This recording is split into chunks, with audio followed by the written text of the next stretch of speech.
Hey, to set Adapt sound on your Galaxy M34 5G, first open the settings. From here go into the sounds and vibration. Now scroll down, go into the sound quality and effects, and from here go to the Adapt sound.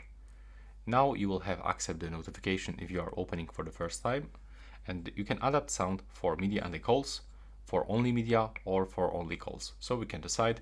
I'm gonna do this for only media. And now the first option is no boost. The second one is under 30 years old, so it is going to boost the high frequencies. From the 30 to 60 years old, you can boost high and mid frequencies, and over 60 you can boost all of them.